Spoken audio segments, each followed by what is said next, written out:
I remember the 35th kilometer of the Berlin Marathon.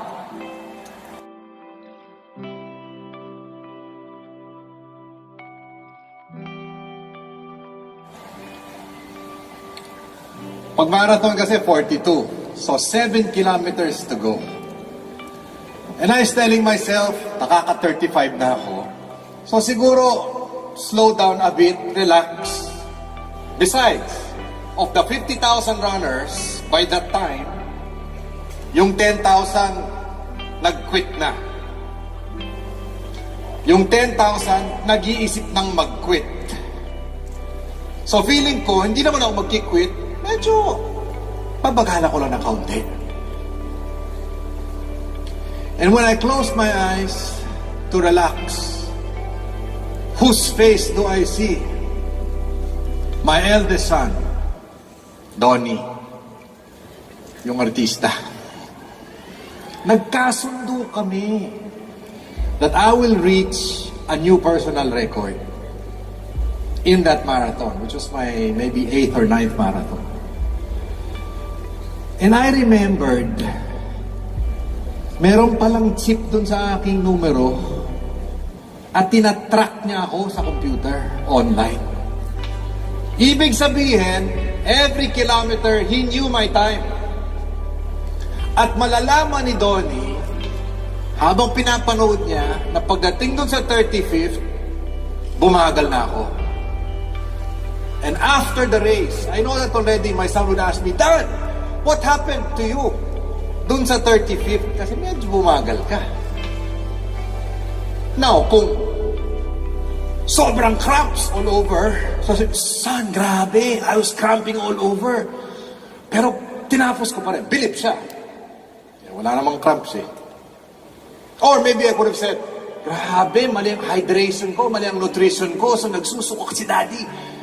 Tinapos mo pa rin, bilib siya. Eh, hindi naman ako nagsusuka eh. I would have told my son, son, pagod na ako eh. And you know what Donnie would have told me? Dad, lahat ng sumasali sa marathon, napapagod. You quit. I gave up on the goal. If I slowed down. And he would have been correct. And because I knew I could not face my son and tell him that I quit in the last 7 by slowing down and not reaching my new target, I had no choice but to finish strong. Stuff na lang. Ibig sabihin, minsan may trigger sa mundo natin na hindi natin naasahan. May insidente. A stimulus is a force, something that you did not expect. Or feeling natin, more of the same naman eh. Wala naman nangyayari pagbabago eh. At kung minsan ay di-discourage tayo, minsan nabibigla tayo. Change is happening. Do you agree? Change is happening every day. Whether it is family, company, society, things are changing. Peter Senge is from MIT, Massachusetts Institute of Technology. Ang ganda nung kanyang illustration eh. Kumuha siya ng rubber band. Tapos, 3 nets niya. Can you see this? Okay? Vertical stretch. And I love what he said. This is your reality. Nandito tayo ngayon. Okay? This is your dream. Okay? Ito ang pangarap natin. Are you following? At dahil po may gap to, dun sa realidad ngayon at yung pangarap natin, meron tayong nararamdaman. Ano yung nararamdaman natin? Dahil dun sa puwang na yun, dahil sa gap. What do you feel? Pressure, stress, tension. You know what Senge said? S-E-N-G-E. That tension is good. Huwag kang negative na may tension sa buhay mo. Ang importante, yung tension mo ay dahil may pangarap ka sa buhay. Because that vision pulls you out of bed in the morning. Hindi ka mabangon kung walang pangarap. Are you following? He calls it creative tension. It inspires you to move forward. There are only two ways to lessen the tension. Kasi pag sobrang naman ng tension, ano mangyayari? Bibigayo. Tama ba? Dalawa lang ang pwedeng mangyari para mabawasan ang tension. You change your reality and move towards the vision. O pwede rin yung isa. Huwag ka na lang mangarap. Eh, mamatay ka na lang kung di ka mangarap. Tama ba? We are insatiable. And we were meant by God to move from glory to glory. Huwag kang kampante. Huwag na yung pwede na. Mangarap ka pa. But you have to accept the fact that there will be tension. Importante yung tension dahil sa vision. Are you following? 100-meter final sa Olympics. Baka mas madali ito. 100 meters, ha? Takbo. Lahat ng mga tatakbo nandito sa starting line. Ito po ang finish line. Question. Meron bang tension sa mga tatakbo sa starting line? Of course! Wala naman ako puro sa harap. Pag ano, ha? Tawagin nyo, selfie muna tayo rito. Lahat may tension sa simula. Lahat nakafocus sa vision.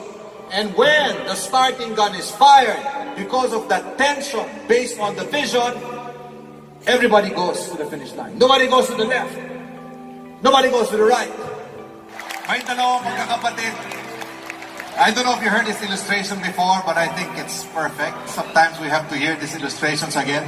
Dalawang magkakapatid, isang nanay, yung isa masyadong positive, yung isang bata masyadong negative. So sabi ng nanay, gusto ko balansyado sila. Yung masyadong optimist, gusto ko medyo mas konti namang realistic na para makita naman niya negative sa buhay. Yung masyado namang pessimist, masyadong negative, sana naman may konting paharap sa buhay. So ginawa niya ng paraan. Yung masyadong negative, nilagay niya sa isang kwarto, puno ng paboritong laruan ng bata, at iniwan niya ng isang oras. Sabi niya, siguro naman pagkatapos ng isang oras, medyo mas positive na ito. Are you following? Yung masyadong positive niyang anak, nilagay niya sa isang kwarto, punong-puno ng tahi ng kabayo. Wasted. Okay? Iniwan niya na isang oras. Sabi niya, siguro naman after 1 hour, mas negative na ang batang ito. After 1 hour, chinek niya. Una niya chinek yung negative na bata. Anong nakita niya? The negative boy was in one corner of the room. Walang ginagawa. Nasa sulok lang. At sabi niya, anak, with all these toys here, bakit nandiyan ka lang? Anong sagot ng bata? Precisely, mommy. With all these toys here, for no apparent reason, there must be a catch somewhere. Ano, pag negative ka, talaga negative kayo. No? So medyo na-down siya, pero sabi niya, siguro naman yung positive, medyo may nangyari na. So sumilip siya, hindi siya pumasok, tayo ng kabayo, sumilip lang siya. Anong nakita niya? Aba yung bata, gumagano. Sabi niya, anak, bakit? Anong ginagawa mo? Sabi niya, Mom, with all this horse shit here, there must be a horse somewhere. Ha?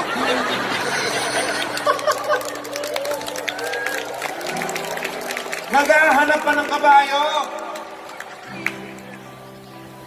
Who do you think will succeed in life? The positive or the negative? So many things are happening.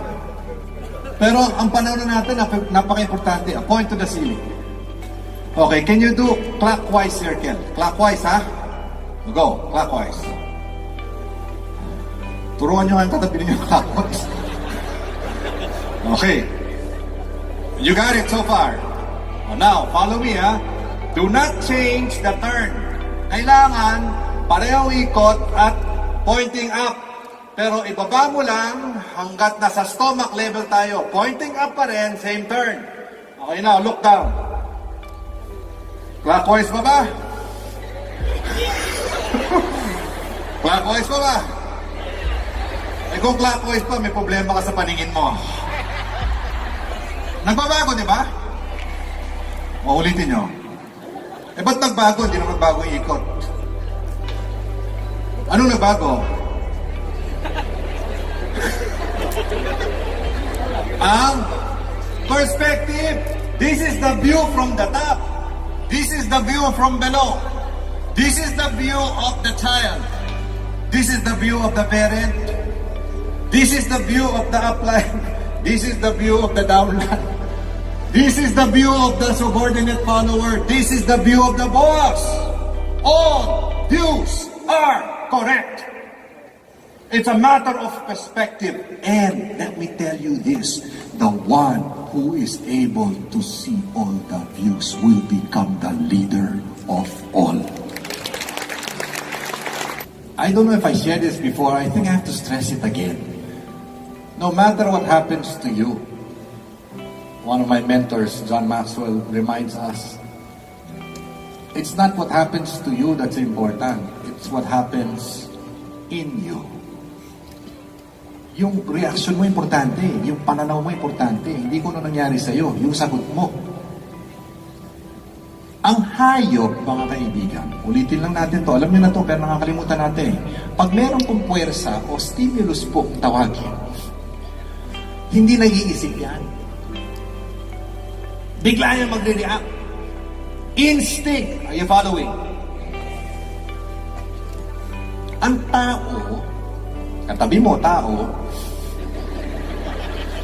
pag may nangyari, may gap muna eh. Hindi basta-basta dapat nag-react yan. May gap muna, may panahon. Bago siya nag-react. Are you following? Anong dapat nangyayari dun sa gap na yun? What's supposed to happen when something happens to you? What are you capable of as a human being? You think. You process. You seek counsel. You get advice. You pray. You breathe. Because when you breathe, you make better decisions when you're at rest. At ang humihinga, namamahinga. Ang problema natin, pabigla-bigla reaction eh. Yan ang problema natin sa bayan natin kuminsan eh. Feeling natin lahat, biktima tayo. No, you're not an animal. You can always choose. You can always respond. Sa diksyonaryo, ang reaction, hindi response. Alam niyo ba yun? Iba yung dalawa. Akala ko dati pareho lang yun. To respond is to positively react. Hindi ko alam yun. Akala ko pareho lang yun. Kaya ang doktor, pag binigyan ka ng gamot, at hindi tama ang reaksyon, di ba? Oy, naku, nagre-react, katawan mo doon sa gamot. Pero pag maayos, wow, nagre-respond ang katawan mo kasi positive. Are you with me? No matter how challenging the situation, no matter what your problems are, no matter how difficult the competition, no matter what your children don't do to obey you or your husband or wife has done to hurt you, you can always win if you choose to react positively. That's not the victim's mentality. That is the victor's mentality. And that is for every human being like you and me.